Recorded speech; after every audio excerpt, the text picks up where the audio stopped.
శ్రీ గురుభ్యో నమః. నేను ఇటీవల చూసినటువంటి బదరీ క్షేత్రం గురించి తెలియజేస్తున్నాను. జై శ్రీకృష్ణ. నరనారాయణలు రూపులిరూరిలలో నార్తిన్ సదా బాపగా, నరసింహాఖ్యుడు రెండు రూపములు తానందెన్ ముదమ్మారగా, వరసీతాచల శ్రేణులన్ బదరీవాసంబునే సేయుచున్, స్థిరచిత్తంబున నాచరించ తపమున్ దివ్యత్ విశాలాపురిన్. నరసింహస్వామి భక్త ప్రహ్లాదుని రక్షించడానికి అవతరించినటువంటి ఆ స్వామి నరుడిగా నారాయణుడిగా రెండు రూపములు ధరించి బదరీ క్షేత్రములో తపమాచరించినటువంటి మహత్తరమైన పుణ్యక్షేత్రము. పద్యం మరొక్కసారి. నరసింహాఖ్యుడు రెండు రూపములు తానందెన్ ముదమ్మారగా, నరనారాయణ రూపులిర్వులిలలో ఆర్తిన్ సదా బాపగా, వరసీతాచల శ్రేణులన్ బదరీవాసంబునే సేయుచున్, స్థిరచిత్తంబున నాచరించ తపమున్ దివ్యత్ విశాలాపురిన్. ఈ బదరీ క్షేత్రంలో నారాయణుడు శ్రీమన్నారాయణుడు నారాయణ అవతారంలో శాశ్వతంగా ఉండేటువంటి పుణ్యక్షేత్రము. అత్యంత ప్రముఖమైన పురాతనమైన పుణ్యక్షేత్రము. ద్వారకా, రామేశ్వరము మరియు జగన్నాథ్ పూరీలతో పాటు భారతదేశంలోని 4 ధాములలో బదరీ క్షేత్రము ఒకటి. 108 దివ్యక్షేత్రములలో శ్రీవైష్ణవ దివ్యదేశ క్షేత్రాలలో ఇది కూడా ఒకటి. ఈ పవిత్రమైన మరియు ప్రసిద్ధి చెందిన పట్టణంలో బద్రీ విశాల్ భగవాన్ యొక్క ప్రసిద్ధ దేవాలయం ఉంది. దీనిని భక్తులు లేదా సనాతన ధర్మానుచరులు ఎక్కువగా ఆరాధిస్తారు. బద్రీనాథ్ భారతదేశంలోని ఉత్తరాఖండ్ రాష్ట్రంలో చమోలీ జిల్లాలో ఉన్న ఒక పవిత్ర పట్టణం. మే నుండి అక్టోబర్ వరకు ప్రపంచం నలుమూల నుండి ఈ హిమాలయ పుణ్యక్షేత్రానికి భక్తులు వస్తూ ఉంటారు. ఈ పవిత్ర క్షేత్రం వివిధ యుగాలలో వివిధ పేర్లతో పిలువబడింది. సత్యయుగంలో ముక్తిప్రదగాను, త్రేతాయుగంలో జ్ఞానపీఠంగాను, ద్వాపర యుగంలో విశాలాపురిగాను, కలియుగంలో బదరికాశ్రమంగాను ప్రసిద్ధి చెందింది.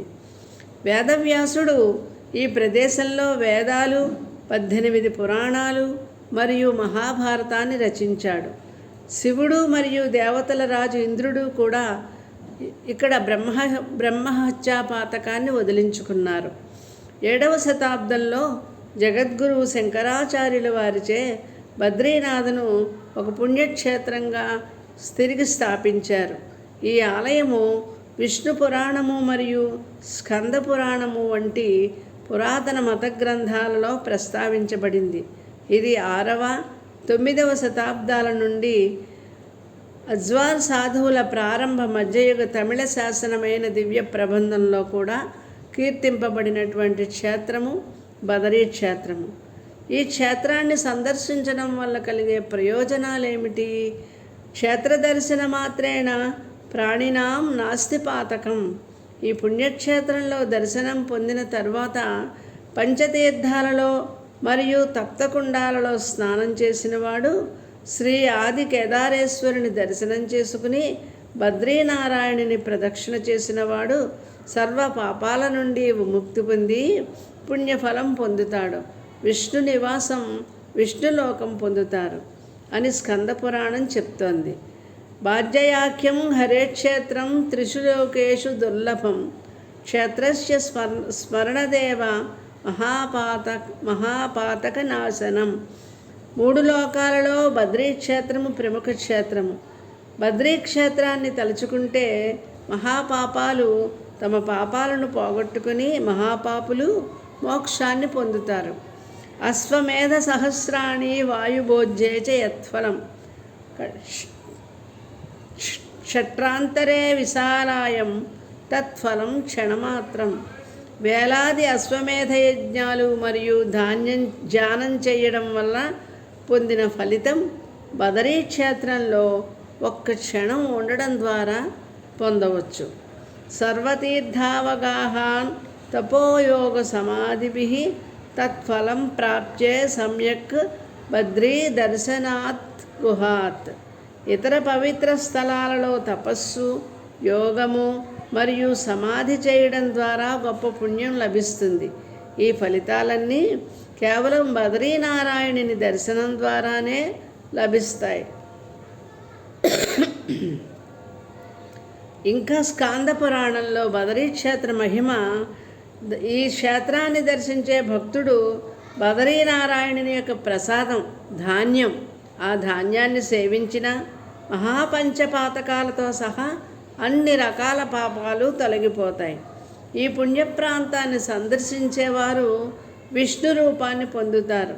ఎవరి హృదయం భగవంతుడు నారాయణుడి దర్శనంతో నిండి ఉంటుందో, ఎవరి నాలుక మరియు చెవులన్నీ అతని మహిమలతో నిండి ఉంటాయో, ఎవరి కడుపు అతని ప్రసాదము యొక్క ముక్కతో మరియు అతని పాదాలను తాకినట్లు ఉంటుందో, బద్రీ నారాయణుని ఆరాధ్య దైవంగా సద్గురువుగా ఎవరైతే భావిస్తారో వారందరి యొక్క పాపములు నశించి వారు ముక్తిని పొందుతారు. వారణాసిలో 60 ఏళ్ల పాటు ధ్యానం చేయడం వల్ల లభించే ఫలితము బదరీ క్షేత్రంలో ఒకరోజు గడపడం వల్ల లభిస్తుంది. ఇక్కడ సందర్శించదగిన ప్రదేశాలు ఏమిటంటే, అతి ముఖ్యమైన పుణ్యక్షేత్రం బద్రీ విశాల్. ఈ ఆలయంలో ప్రధాని గర్భాలయం నరనారాయణ, గరుడ, కుబేరుడు, ఉద్ధవ మరియు నారదమునితో పాటుగా దయచేస్తాడు. బద్రీ విశాల దేవత స్వయంభూ మరియు 7వ శతాబ్దం ఆది గురు శంకరాచార్యుల వారిచే తిరిగి స్థాపించబడింది. ఈ ప్రక్కనే గయా క్షేత్రాలలో ఒకటిగా పరిగణించబడేది బ్రహ్మ కపాల ఘాట్ ఉన్నది. శివుని చేతికి తగిలిన బ్రహ్మదేవుని 5వ తల ఈ ప్రదేశంలో పడింది. బద్రీనాథ్ క్షేత్రాన్ని సందర్శించే యాత్రికులు ముందుగా ఈ ప్రదేశాన్ని సందర్శించి తమ పూర్వీకులకు నైవేద్యాలు సమర్పించి ఆ పైన బద్రీనాథుని దర్శిస్తారు. అలాగే నారదశిల బదరికాశ్రమం నుంచి పంచశిలల ఉనికిని బట్టి గుర్తించబడింది. అందులో ఒకటి నారదశిల. ఇది తప్తకుండ ఒడ్డున ఉన్నది. నారద మహర్షి ఒకసారి సంకల్పించి విష్ణుమూర్తి దర్శనం కోసం ఒక రాతిపై కూర్చుని తీవ్రమైన తపస్సు చేశాడు. నారదముని తపస్సుకు సంతసించిన నారాయణుడు లక్ష్మీదేవితో సహా నారదమునికి దర్శనమిచ్చాడు. నారద మహర్షి విష్ణువుపై శాశ్వతమైన భక్తి యొక్క వరం కోసం ప్రతిపాదించాడు మరియు అతను తపస్సు చేసిన శిలని ఎప్పటికీ విడిచిపెట్టడు మరియు సమీపంలో ఒక తీర్థాన్ని సృష్టించాడు. దానిలో స్నానం చేసి అక్కడ నారాయణుణ్ణి పూజించే వారి పాపాలను పోగొట్టుకుంటారు. ఈ ప్రదేశంలో నారద పాంచరాత్రం వ్రాయబడింది అని కూడా పెద్దలు చెప్తారు. అలాగే మార్కండేయశిల, గరుడశిల, నరసింహశిల, వరాహశిల, ఇవి కాకుండా తప్తకుండ్ ఉష్ణ కుండము, వేడి నీరు వచ్చేటువంటి జలాశయం. ఇది ఆలయానికి దిగువన ఉంది. వేడి సల్ఫర్స్ నీటి యొక్క నీరు ప్రవహిస్తూ ఉంటుంది. స్నానఘట్టంలో స్త్రీ పురుషులకు ప్రత్యేక ఏర్పాట్లు ఉన్నాయి. సాధారణ ఉష్ణోగ్రత తగ్గిపోయినప్పటికీ నీటిలో ఉష్ణోగ్రత వేడి క్రమక్రమంగా పెరుగుతూ ఉంటుంది. ఈ నీరు అధికమైన ఔషధ విలువలు కలిగినదిగా పరిగణించబడుతుంది. ఇక్కడ తలస్నానం చేస్తే చర్మ వ్యాధులకు మంచి మందుట. తప్తకుండ అనేది అగ్నిదేవుడి యొక్క అభివ్యక్తి. అగ్నిదేవుడు అతను శాశ్వతంగా బదరీ క్షేత్రంలో ఉండేలాగా దీవెనలు పొందాడు. అలాగే చరణ్ పాదుక అనేది ఒక ఎత్తైన రాతి శిఖరం మీద బదరీ నారాయణుని యొక్క పాదములు ఉండడం. లీలాధుంగి, ఊర్వశి ఈ నరనారాయణులు ఇరువురు కూడా తపస్సు చేస్తూ ఉంటే బదరీ క్షేత్రంలో ఇంద్రుడి యొక్క ఆనతి చేత అప్సరసులు వచ్చారు. అటువంటప్పుడు నారాయణుడు తన ఊరువు నుండి, ఊరువు అంటే తొడ నుండి మరొక అందమైన అప్సరసను సృజించి స్వర్గానికి పంపాడు. అలా నారాయణుడి యొక్క ఊరువు నుండి జనించిన అప్సరస ఊర్వశి. ఊర్వశి భగవంతుడైన నారాయణుని ఎడమ తొడ నుండి సృష్టించబడింది. అత్యంతమైన అందమైన స్వర్గపు అమ్మాయి. ఇంద్రుడు మరియు నర మరియు నారాయణుల ధ్యానాన్ని చెదరగొట్టడానికి ఇంద్రుడు అప్సరసలను పంపినప్పుడు నారాయణుడు ఊర్వశిని సృష్టించి ఇంద్రుడికి బహుమతిగా పంపించాడు. ఈ ఊర్వశి యొక్క ఆలయము బద్రీనాథ్ ఆలయానికి సుమారు 2 కిలోమీటర్ల దూరంలో ఉంటుంది.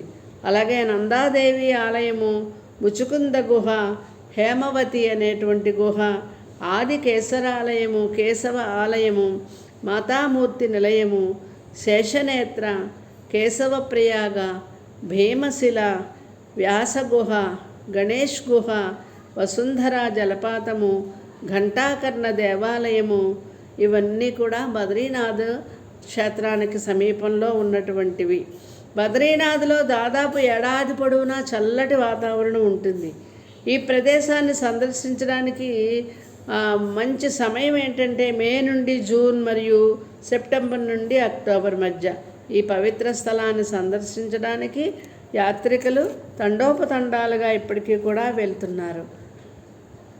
ఇది బదరీ క్షేత్రం యొక్క మహిమ. ఓం నమో నారాయణాయ. స్వస్తి.